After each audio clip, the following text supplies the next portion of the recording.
As you beat the heat with the AC cranking, we're here to help you stay on track.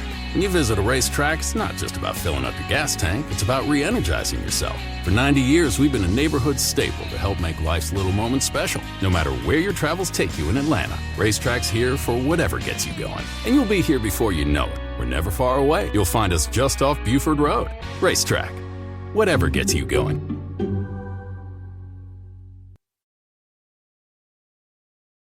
Did you know that 1 in 8 kids in Atlanta will go hungry tonight? Eating healthy, balanced meals is essential for kids to learn and grow. That's why Anthem Blue Cross and Blue Shield and education nonprofit Common Threads have teamed up to help schools learn about healthier food preparation. In Atlanta, they're joined by the Dream and will provide education, recipes, and knowledge to students and families about healthier options. Visit anthem.com/dream to learn more. Anthem Blue Cross and Blue Shield is the trade name of Blue Cross Blue Shield Healthcare Plan of Georgia, Inc. Jalin, when you left here in January, you kind of had a list of what things that you wanted to improve on. Over the last couple of weeks that you're on the field here, do you see some of the things that you said, you know what, check this, check that, I know I'm better about it? Yeah, just get more comfortable, trusting my teammates, trusting in myself with this offseason. And I'm proud of what I've done so far, but, you got to keep going. What did you do throughout the offseason in terms of did you train anywhere special or with anybody special? Yeah, I took some trips to Houston, worked with my receiver coach and, stayed here most of the time, working with DJ, trying to get the rhythm down with him. But at the same time, it's a stepping stool, every day just trying to get better, trying to push to what I want to get to as far as my goals. So, the stacking days. Who's the receivers coach? Devontae. It seemed like last year there was a lot of little knots, bumps and bruises kind of thing. Was it important to you to sort of, get bigger, more physical? And where did that kind of rank on your list of things to do? Yeah, I think that was one of the things I wanted to improve on. Just talking to Coach Daves and Coach Groh, just getting bigger, playing on the outside. You're gonna get more press coverage and more body-to-body catches. So just getting bigger, getting stronger with my catch point, getting stronger with my hands, and so far everything's working so far. Put on weight? Yeah, I have so far. Yeah. How much?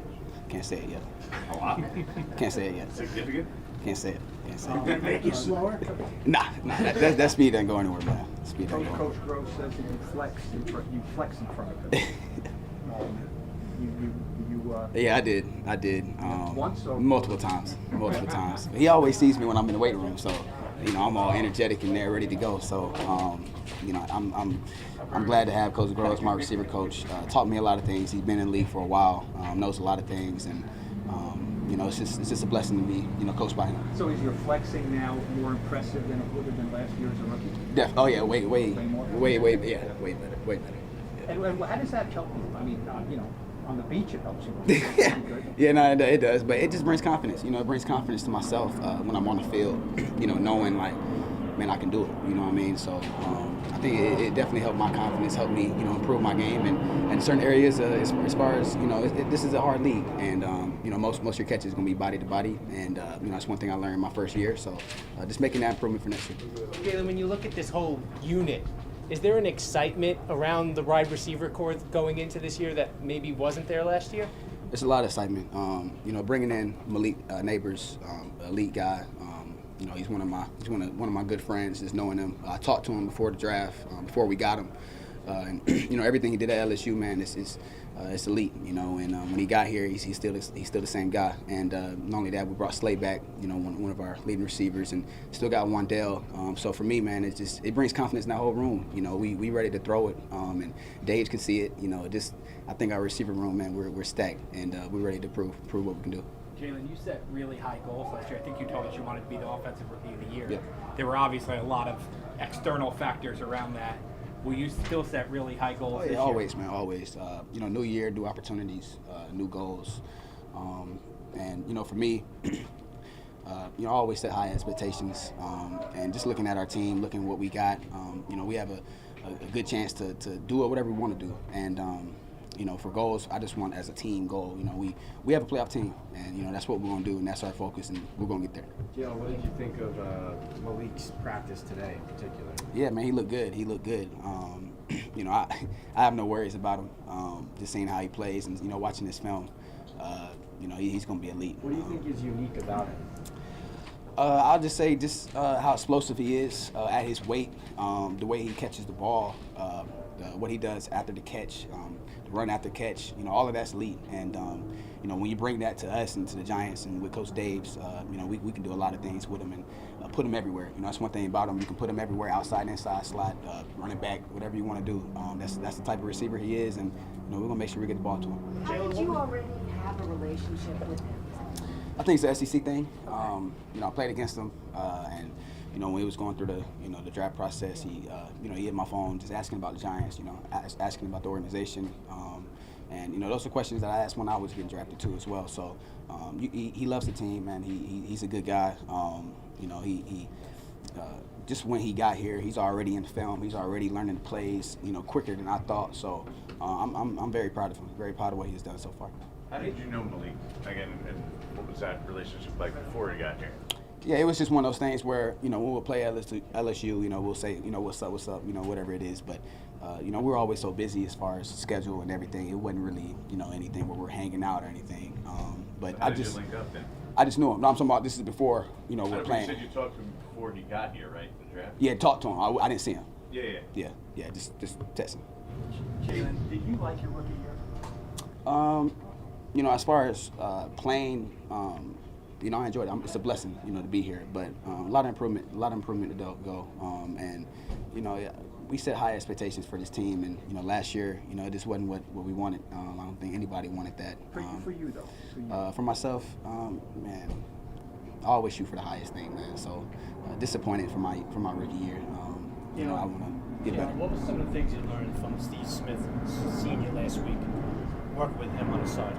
Being more aggressive. That's the type of receiver he is.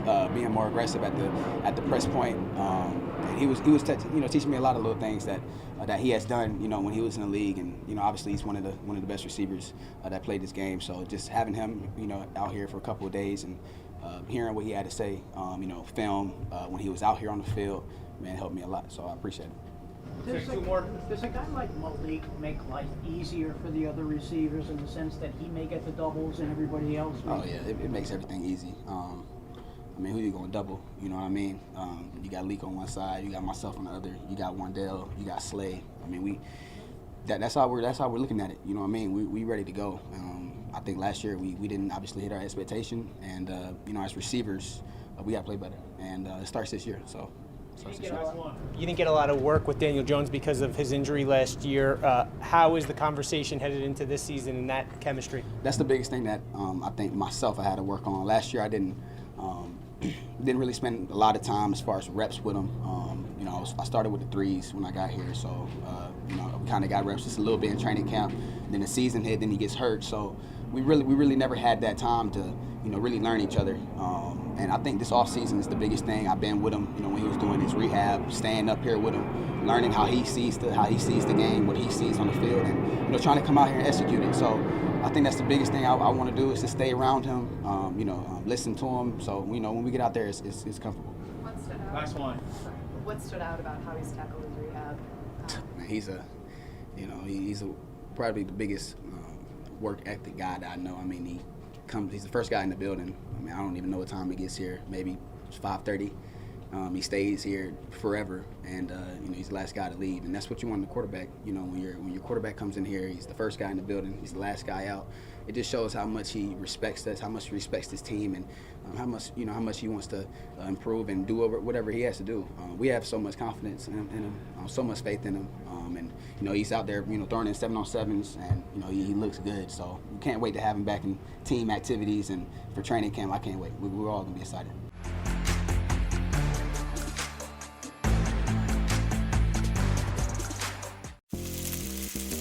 That's the sound of steak searing in its juices on your new pellet grill. You heard that right. The Weber Searwood Pellet Grill can smoke low and slow at 180 degrees all the way to a high heat sear at 600.